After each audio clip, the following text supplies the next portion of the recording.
just one season of Jayden Daniels. Was it the greatest rookie season ever? Maybe, possibly. But it's also possible that he just took the league by storm. They were not ready for him. And his speed and his third down scrambling ability. They did win a lot of close games late. You could say there was some luck involved. I'm not comparing it to C.J. Stroud, but Stroud, as a rookie, was, oh, my gosh, where'd this guy come from? And now he doesn't even make the top 10 after year 2. There was some regression. I don't know. Are we going a little irrational on Daniels after one season? I get he's top 10, but 5? I mean, I love him. I think he's awesome in every way. I mean, I can't find a weakness in his game. His weakness is that he was putting himself in harm too much. But I think he learned that lesson. He got the rib injury. You know, once you get the rib injury, you're like, oh, okay, yeah, I'm good. I'll slide earlier. You know, that kind of stuff. But they also invested on the offensive side of the ball this year. They invested in 2 tackles. It's going to help the run game. It's going to protect him more. You know, the weakness of this team and why I don't think they'll dethrone the Eagles right away is because their defense hasn't caught up. You know, they let Fowler go. I think they could have. I guess you got to pick what you're going to do. They invested in this young quarterback. It's hard to argue that. So offensively, I think he will be just as good as he was last year. But he was incredible. And I think the clutch gene is what I would point to him. Like, a lot of guys like, oh, I can make that throw. I could make that play. Yeah, well, guess what? Jayden Daniels makes it in the one opportunity when it's there to be made. He makes it in that split second. And he makes it look easy. Yeah. I'm not even going to unpack the CJ Stroud. I've done that too many times. I mean, it's so absurd. And Jayden Daniels did have the best rookie year of all time. He just did. I mean, again, it's like I don't know what else to tell you. He just did. The fact that people want to say that, oh, he caught the league off guard and took him by storm and all of that. It's 2025, okay? We now live in an NFL world where there are plenty of quarterbacks who can throw, who can run, who can scramble, who can do all these cool plays. This isn't, 10 years ago, 15, 20 years ago. Like, what Jayden Daniels is doing isn't necessarily new in like a superficial sense, right? We have plenty of quarterbacks who can run and throw and do all this.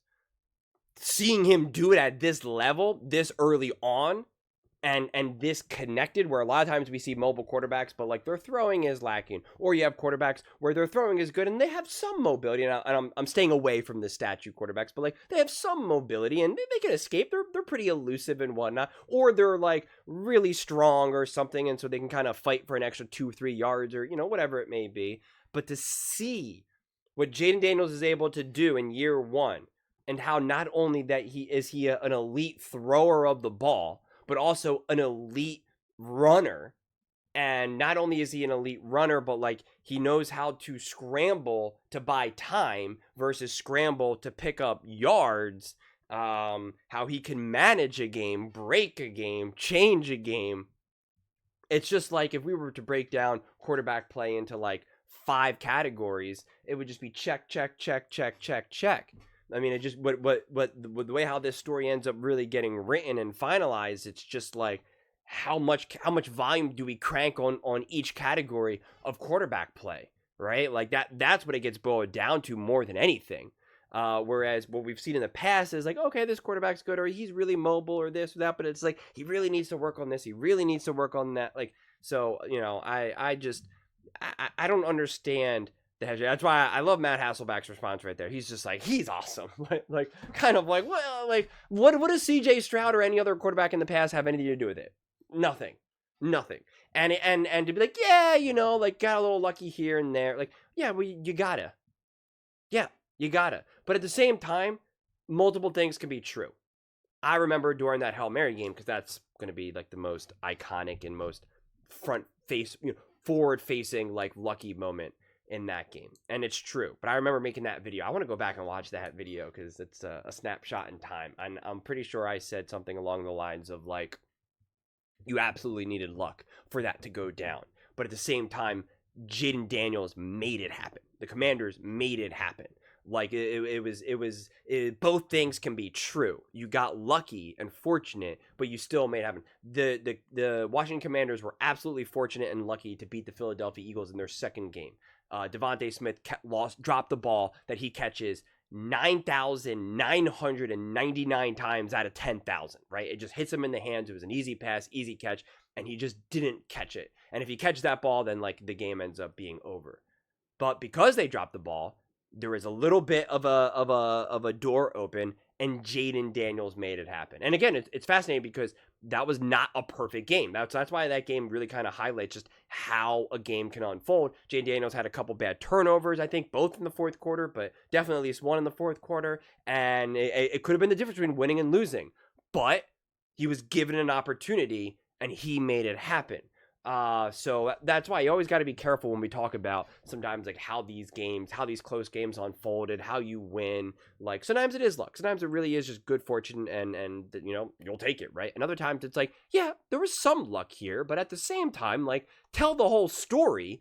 Like it was lucky that you had the opportunity to still win, but you still made it happen. And when you made it happen, it wasn't luck. It wasn't like someone fell down or like something crazy happened where you tip someone's fingers, then hit someone's helmet, and then you catch it. Like there was a little bit of that in the Hail Mary, which is fine, but there was plenty of other moments to, you know, throughout the season. So let's not act like all these games were won off of, you know, defensive player chirping at the fans and then quickly running back, and you know the rest is history here. But Jayden Daniels is great. That year was great.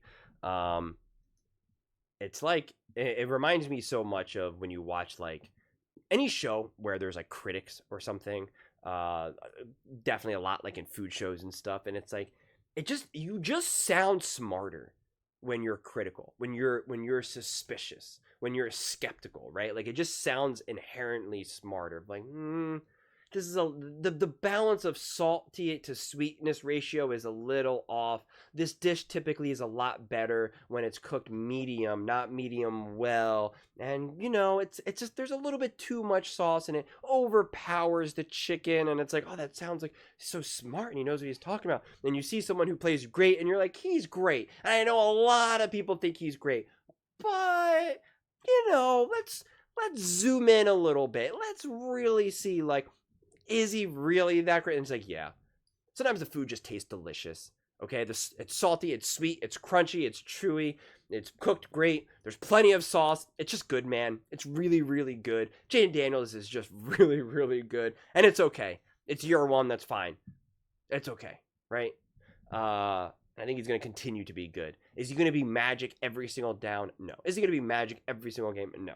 Is every single season going to be just a light show of greatness? Absolutely not. Absolutely not. Will he be put in a position where he can be as magical in year one than he was in year two? Hopefully no, because he won't have to be, right? He won't have to be. I've already went all in on Jayden Daniels, so I don't need to be sold. Those are just my thoughts. I'd absolutely love to hear yours. What do you guys all think about the Washington Commanders and Jayden Daniels? Do you get that he should be top 10, but maybe too high, like J-Mac is saying, or do you believe that he belongs? Let me know in the comments below. I read every single comment. It's whether you agree with me or disagree with me. Either way, let's get in some discussions. Let's get in some fights. But ultimately, let's just have some fun. And please do consider subscribing. We're building an amazing community here, and absolutely love to see you part of it. I want to build something that we all genuinely feel connected to. Something that we're really excited to be part of. I think we're on our way to doing it. Please don't forget to give this video a thumbs up, as it really does help the visibility and the algorithm. Thank you so much. See you next time.